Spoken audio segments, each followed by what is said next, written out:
안녕하십니까. 우리는 아직 처방책을 토의 중입니다.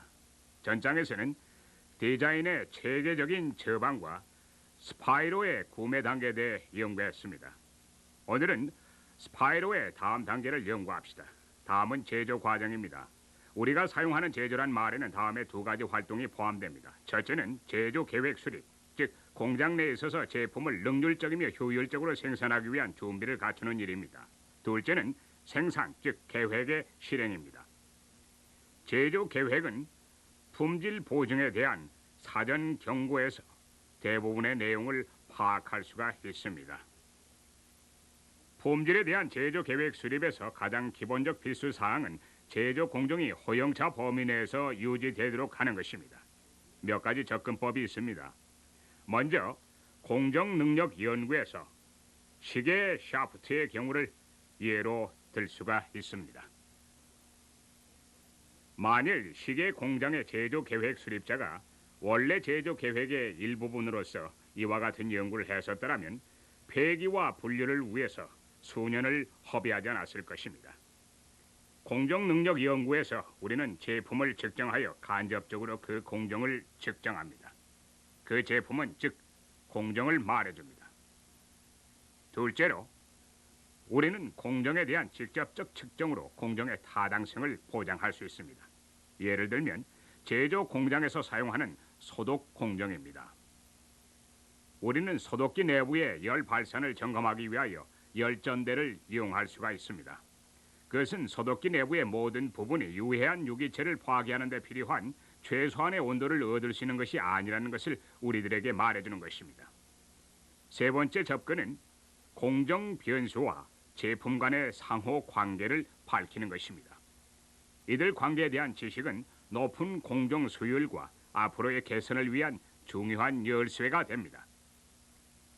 공정의 타당성을 확실하게 보증하기 위한 상기 접근 방법들을 위해서는 모두 품질에 대한 진단 기법의 교육을 필요로 합니다.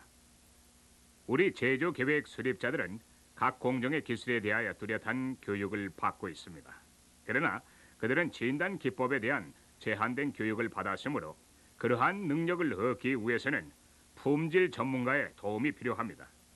그러나 그러한 품질을 보증하기 위한 우리의 경험은 빈약합니다. 보다 좋은 해결책은 필요한 진단 기법을 이용할 수 있도록 제조 계획자를 교육시키는 것입니다. 그러면 폴프루핑에 대하여 언급하겠습니다. 폴프루핑이란 단어는 한때 비꼬는 말투로 쓰여졌습니다. 최근 현대 산업은 계속적인 주의력, 선행, 기술 등을 요구하고 있으나 이것들은 인간이 독자적으로 항상 지속할 수는 없는 것입니다. 하나의 반응은 제조 계획 수립을 하는 동안에 풀프루핑의 사용을 확산시키는 것입니다. 보다 광범위하게 풀프루핑이란 단어는 인간의 실수를 감소시키기 위한 몇 가지 접근법을 내포하고 있습니다.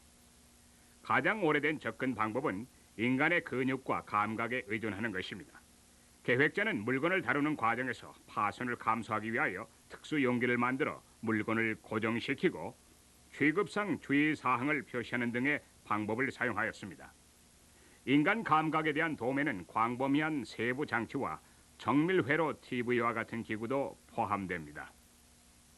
그렇습니다. 안전장치는 실수를 방지하기 위하여 공정에 부과됩니다. 안전장치들에는 경보신호, 안전신호 차단기, 내부 잠김 장치 등이 포함됩니다. 가장 완전한 보조는 자동 공정이며 이것은 실제 제품 품질을 감지하며 따라서 그때마다 공정 자체를 조절합니다. 폴프루핑에 대한 또 다른 접근 방법은 최후의 점검과 중복 장치입니다. 이것들은 작동 전에 사전 경보에 대한 보증을 제공하는 데 사용됩니다. 공장 생산에서 공통적 예는 검증을 실시하는 것입니다. 생산된 첫 번 제품들은 대량 생산으로 들어가기 이전에 사양에 대한 점검을 받습니다. 보다 중요한 생산은 보다 정교한 절차를 밟습니다. 제약 생산에서 처방은 서로 관련이 없는 두 사람의 공인 약사에 의해서 점검돼야 합니다. 외과 수술의 절차에서도 우리는 수술 전과 절개를 마무리하기 전에도 수술 도구나 살균 가제 등의 개수를 확인합니다. 만일 어떤 것이 없어지는데 어디 있지? 어떤 중요하고 큰 장비를 청소 혹은 수리할 때에도 유사한 예가 적용됩니다. 그 적용 절차는 들어가고 빼내는 공구와 구성품을 점검하는 것입니다. 정비 인원이 남긴 이물질로 인하여 장비에 막대한 손상을 끼친 경우가 있습니다. 최종 점검과 중복 장치 또한 제조 후와 제조 중에도 적용됩니다. 하나의 반복되는 질문은 그 공정이 계속 회전해야 되느냐 혹은 정지해야 되느냐입니다. 공정의 역할에서 작업자들은 이 질문에 대답할 방법을 알 수 있습니다. 중요한 경우에 우리는 중복 장치를 수립할 수 있습니다. 우리는 검사자가 작업자의 결정과 일치하기를 바라고 있을지 모릅니다. 극단적 상황에서 우리는 극단으로 갑니다. 핵동력 계획 건설의 주요 국면에서 그 검사자는 작업자들이 작업을 하는 동안 머물며 감시합니다. 작업자들은 그들이 작업을 수행한다고 서류에 서명하며 검사원들은 작업자들이 작업을 수행한다고 서류에 서명합니다. 우리는 또한 작업자들에게 피드백으로 풀 프리핑할 수가 있습니다.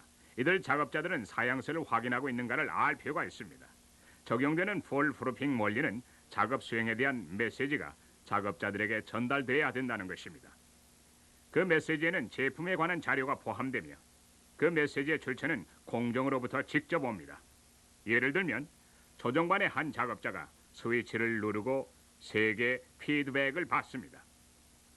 스위치 손잡이의 형태 감각, 스위치가 완전 이동할 때 짤까닥하는 소리 및 특정한 색과 형태의 시각적 일루미네이션 등이 생깁니다. 보편적 예는 전화의 버튼이나 소형 계산기를 눌렀을 때 생기는 삑 하는 소리입니다.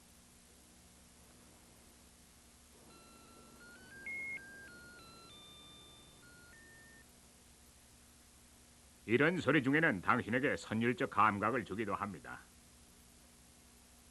풀 프로핑은 기계 장치뿐만 아니라 커뮤니케이션에도 적용이 돼야 합니다. 품질 문제에 관한 하드웨어 커뮤니케이션은 매우 광범위합니다. 규격, 표준, 시험 데이터 등이 있습니다. 의사소통의 풀 프로핑은 하드웨어 뒤에 있습니다. 하드웨어의 절대 안전체계 현명함은 어떤 부품이 분실되고 어떤 것이 우선순위에 있게 해야 하는 것을 알 만큼 현명합니다. 풀 프로핑의 의사소통에 사용되는 몇 개의 방법은 하드웨어에서 사용하는 것과 꼭 같습니다. 그러나 약간의 차이가 있는데 그것은 특별한 응용이 필요합니다. 의사소통을 위한 필수 사항은 언어의 표준화입니다. 우리는 구성품 설치에 있어서 설계실에서 2개의 상이한 언어로 인하여 120인치를 102인치로 통화가 되는 것을 볼 수 있습니다. 작은 표시의 차이로 인하여 큰 문제를 일으키게 됩니다. 마찬가지로 병원에서 약물 치료의 잘못은 2가지 언어가 기인되는데 연로한 의사는 아직 처방을 포서 케어 유니트 양식에 쓰고 젊은 의사는 메타법을 씁니다. 복잡한 언어에 대한 해결책은 언어의 표준화입니다. 마찬가지로 단어의 복잡한 의미에 대한 해결책은 어휘입니다. 어휘는 컴퓨터 입력을 단순화하기 위한 표준 코드 번호로 보충할 수가 있습니다. 구두 통신은 신호를 잡음으로부터 보호하는 데 있어 풀 프루핑의 추가 문제를 제기시킵니다. 수세기 동안의 군사 지휘관들은 그들의 부하로 하여금 구두 명령을 복창하도록 요구했습니다. 이 복창은 명령의 전달을 확인합니다. 1830년대 영국 해군에서 하나의 중요한 단어를 변경하였습니다. 왼쪽이란 단어가 라보드였습니다.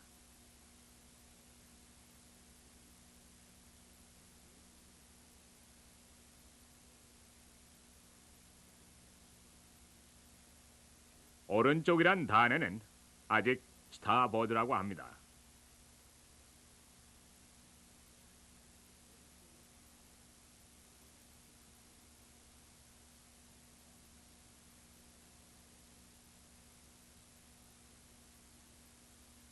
혼란을 가져올 여지가 분명히 있습니다. 그래서 왼쪽이란 단어는 지금은 포트라고 합니다. 여전히 또 하나의 접근 방식은 중복 장치의 한 방식으로 수신호를 사용하도록 되어 있습니다. 상호 먼 거리에 주둔하는 작업자 간의 구두 통신을 개선하려는 계획 중에 일본 회사가 사용한 표지가 있습니다. 그것은 명확히 큰 소리를 내어 읽는 것입니다. 공장에는 항상 좋은 통신 수단이 요망됩니다. 대량 생산에서 사양서, 표준서 등이 연속적으로 수개월 고정되어 변하지 않고 적용되고 있습니다. 따라서 작업자가 표준서 등의 정보를 참고하지 않아도 될 시기가 빨리 옵니다. 왜냐하면 외우게 되기 때문입니다. 이에 반해서 잡샵의 작업자들은 자재, 형태, 형식화, 시험 소요 등에 있어서 빈번한 변화에 직면하게 됩니다. 많은 현장의 문제는 정보 계통의 잘못으로 발생할 수 있으며 공장의 품질에 대한 계획 수립에는 저번 일과 다른 점을 명백히 분간하는 특별 조항을 포함시켜야 됩니다. 풀 프로핑은 완전성을 보장하고 잘못을 최소화합니다. 실수의 형태를 분석하고 통신 계통을 개선하기 위하여 개선책을 과감히 제시합니다. 생산에서 또 다른 치유책은 누가 했는가에 대한 책임 소재를 밝히는 것입니다. 책임의 형태를 설계하기 위하여 우리는 품질에 대한 책임을 누가 지느냐 하는 문제가 남아있는 한 시작해서는 안 됩니다. 그것이 문제가 되는 것은 아닙니다. 그것이 추상적 품질로 돌리기 때문에 책임질 수가 없습니다.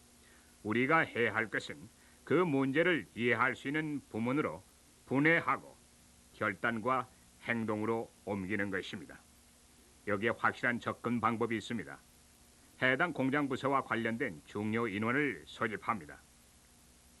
중요 품질과 관련된 결정과 실행을 확인하기 위하여 그들에게 문의합니다.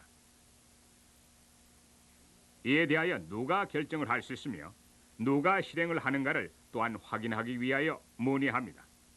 그리고 이와 같은 매트릭스를 만듭니다. 가로축은 결심과 행동입니다. 세로축은 누가 결정하고 행동하는가를 표시합니다. 이 매트릭스 복사본을 모든 사람에게 배포합니다. 그리고 각자의 의견에 따라서 표시하도록 요청합니다. 마지막으로 모든 표식을 종합하여 한 종이에 기록합니다. 그 종합적 전개를 따라야 됩니다. 여기서 A씨의 의견을 듣기로 합니다. 그는 공정은 설치 전문가가 설치해야 된다고 생각합니다. 그는 또한 이 설치의 확인은 설치 전문가와 검사관이 공동으로 해야 된다고 생각합니다. A씨는 또한 공정은 작업자가 작동해야 되며 2시간 작동 후에는 같은 작업자가 그 공정을 확인해야 된다고 생각합니다. 2시간 동안 가동하여 만든 제품에 대한 적합성 판단은 순회 검사관이 해야 된다고 생각합니다. 이상은 A씨의 의견입니다. 자, 그러면 B양의 견해를 추가합니다. 그녀는 한 가지를 제외한 모든 점에서 A씨에 동의한다고 합니다. 그녀는 말하기를 이 부서에는 설치 전문가가 없다고 합니다. 작업자가 직접 기계를 설치하도록 교육받아야 됩니다. 그리고 C씨의 의견을 첨가합니다. 대부분 그는 A씨와 B양 두 사람 모두에게 동의합니다. A씨와 B양에 동의하지 않은 점이 두 가지 있습니다. C씨는 중복된 설치 확인은 필요 없다는 것입니다. 그는 추가하여 타범주의 검사관이 제품의 적합성의 판단을 하게 한다는 것입니다. 모든 의견을 다이아그램에 표시할 때 만장일치와 약간의 의견 차이가 나타납니다. 그런 의견 차이는 토의하여 해결해야 합니다. 자력으로 하는 것이 쉬운 방법입니다. 이를 쉽게 처리한다는 것은 누구나 문제를 제기하지 않도록 품질에 대한 책임을 이해할 수 있는 부문으로 나누는 것입니다. 계통적 치료법 또한 검사관과 스파이로의 시험 단계에 유익합니다. 그러면 불량품 검사를 시작합시다. 불량품 검사는 제품 검사와 시험에 대한 하나의 형태입니다. 이것은 제품에 대하여 표준에 맞는가를 결정하는 데 주로 유익합니다. 또한 공정을 결정하는 데도 도움을 줍니다. 이 공정 결정으로 공정을 정지 혹은 가동시키는 것입니다. 불량품 검사는 종종 검사관 혹은 제품 생산 작업자가 실행합니다. 이와 같은 불량품 검사자는 통상 전체 불량에 대해 약 20%의 실수를 범하고 있습니다. 이런 것은 치명적이며 중요한 형태 불량에서는 언뜻 받아들이기 어려운 수치입니다. 그러나 우리는 인간의 잘못을 최소화하기 위한 많은 현명한 방법을 가지고 있습니다. 만일 검사관이 많은 수의 품질 특성에 직면하게 되면 마스크를 제공하여 검사관으로 하여금 심층 조사토록 협조합니다. 우리는 투명 오버레이를 제공하여 제품 적합성 판단을 촉진시킵니다. 우리는 투명 피복지를 제공하여 품질 특성에 대비 검사의 완벽을 기하게 합니다.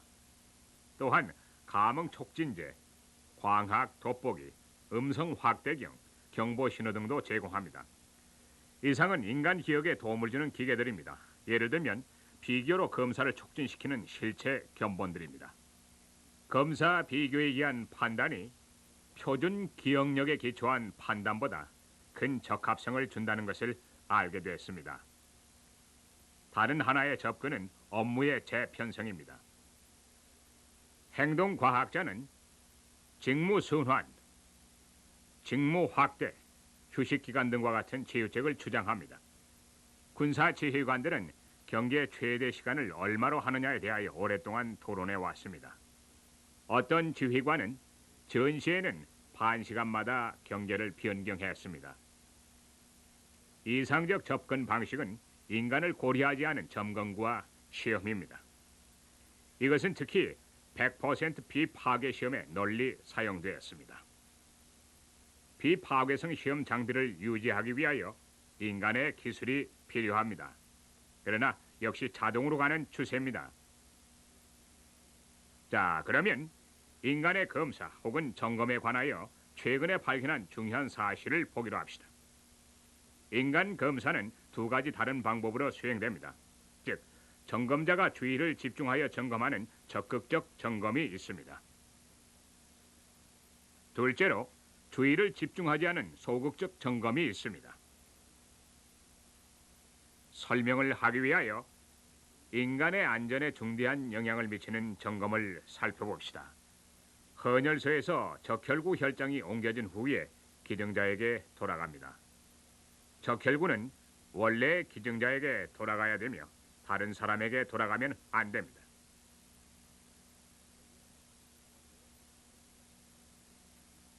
기증자를 확인하는 방법은 기증자로부터 수집낭으로 헌혈이 흐르는 배관이 있습니다. 그 배관에는 독특하게 8개 형질 번호로 알려진 것이 있으며 그것들은 배관의 전체 길이를 따라 반복해서 움직이고 있습니다. 점검을 할 때 한 간호원은 기증자에게 붙어있는 배관 부분 위에 8개 형질 번호를 소리내어 판독합니다. 한편 또 다른 간호원은 그녀가 들은 번호를 수집낭에 붙어있는 배관 부분 위에서 그녀가 본 번호와 비교합니다. 소리내어 판독한 간호원은 적극적 상태에 있습니다. 큰 소리로 판독하는 데는 주의를 집중해야 됩니다. 소극적 상태에서 듣고 보는 간호원은 그다지 주의를 집중하지 않습니다. 이 두 간호원을 모두 적극적 상태에 있게 할 수 있습니다. 예를 들면 각자는 키보드에 8개 형질 번호를 펀치할 수가 있습니다. 그 키보드는 마이크로 컴퓨터를 유도하고 그 컴퓨터는 그 번호가 펀치되어 기록되는 동안에 모든 해제 혹은 경계 신호를 보낼 수 있습니다. 사무 작업의 예를 보면 전화번호부상의 가입자가 정확한가를 확인하는 것과 같습니다. 전화번호부에는 가입자명, 직업, 주소 및 전화번호 등이 포함됩니다. 점검은 변형문과 원본의 형태를 비교하는 것입니다. 전통적인 점검은 모두 소극적이었습니다. 현대적 접근 방법에서는 원본을 타자하는데 키보드를 사용하고 동시에 컴퓨터 기억 장치로 같은 자료를 입력합니다. 그 후에 카피의 인쇄를 확인하는 점검자는 그 리스트를 컴퓨터 키보드에 펀치합니다. 그때 컴퓨터는 두 입력을 비교합니다. 즉, 이것이 적극적 점검입니다. 펀치는 집중된 주의력 없이는 정확하게 할 수 없기 때문입니다. 다음에는 검사 비용을 절감하는 방법에 대하여 고찰하기로 합시다. 검사 비용을 절감하면 높은 분량 수준을 가져온다는 근거로 높은 검사 비용을 정당화하고 있습니다. 우리는 분량 수준을 감소하면서 동시에 검사 비용을 절감해야 합니다. 검사 비용을 절감하는 방법은 많습니다. 분류를 하지 말고 샘플을 사용합니다.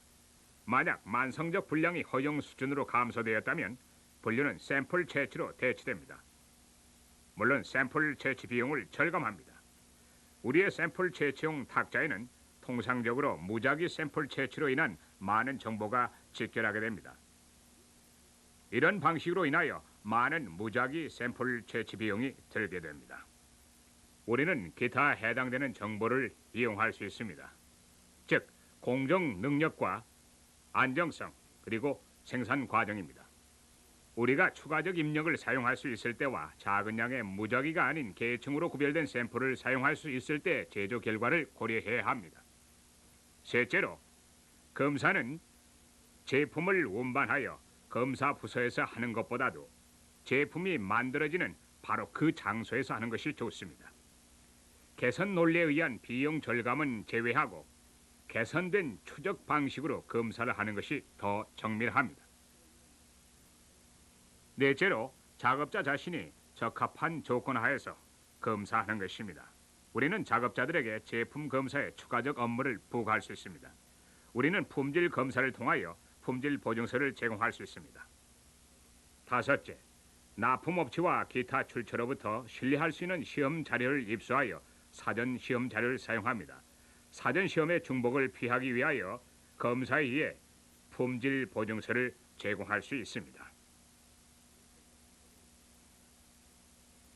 가로축은 납품업체로부터의 선적 순서를 나타내고 세로축은 품질이며 거기에는 최대 허용처가 있습니다. 구매자는 그래프에서 X로 표시된 납품업체의 시험 자료를 받을 준비가 됐습니다. 구매자의 시험 자료는 동그라미로 표시됐습니다. 처음에 6회 선적은 사양과 일치하는 제품을 나타냅니다. 둘째, 납품업체의 실험실에서 정확한 결정을 했습니다. 셋째, 시험 방법은 각각 다르지만 납품업체의 시험이 보다 엄격합니다. 현재 구매자는 시험을 감축하고 납품업체 실험실을 점진적으로 신뢰합니다. 그러나 구매자는 추가 품질 보증서를 요구합니다. 여섯째, 경제성을 최대로 살려야 합니다. 불량 발견 비용을 평가하십시오. 이 비용과 불량을 발견하지 않은 때의 비용과 비교해 보십시오. 그리고 최적 수준을 알아내기 위하여 비교표를 사용하십시오. 일곱째, 가치 분석을 실시하고 불량 발견 비용을 제품의 판매 단가 및 봉사 비용과 비교하십시오. 이와 같은 비교는 결정을 하는 데 도움을 줍니다. 여덟째, 감지 장치의 품질 표준을 도입하고 산업계 고객과 사용상의 적합성 요구, 가격 등에 대하여 토론하십시오. 이와 같은 대화는 전체 비용을 최소화하는 데 도움을 줍니다. 소비자에 대하여 소비자의 민감도의 수준의 허용차와 불허용차를 알기 위해서 시장 조사를 실시합니다. 마지막으로 검사 방법과 생산성을 개선해야 됩니다. 생산 방법과 생산성 표준을 설정하고 개선하기 위하여 검사의 산업공학적 연구를 실시합니다. 내용이 너무 길었습니다. 자, 13장의 요점을 정리해 볼까요? 제조계획 수립에는 공정능력에 대한 사전 경고 연구가 포함되어야 합니다. 제조계획 수립에는 풀프루핑이 포함되어야 됩니다. 풀프루핑에는 하드웨어는 물론 의사소통이 포함되어야 됩니다. 작업자의 책임 한계를 정해야 됩니다. 분량의 약 20%를 인간의 눈으로 발견하지 못하고 있습니다. 점검의 실수를 최소화시키기 위하여 적극적 점검을 해야 됩니다. 분량 수준이 감소될 때 만사가 형통하며 검사 비용도 감소됩니다. 이번 장과 다음 장 사이에 여러분이 경험한 예전의 품질 개선 프로젝트를 다시 살펴보십시오. 어느 정도 이와 같은 프로젝트가 체계적인 처방책과 검사에 활용됐습니다. 당신의 결론은 무엇입니까? 당신들의 현재 프로젝트에 관하여 제조와 검사 부분에서 어떤 체계적 처방책이 필요한가를 검토해 보십시오. 또한 교재를 읽고 14장에 대비하십시오. 행운을 빕니다.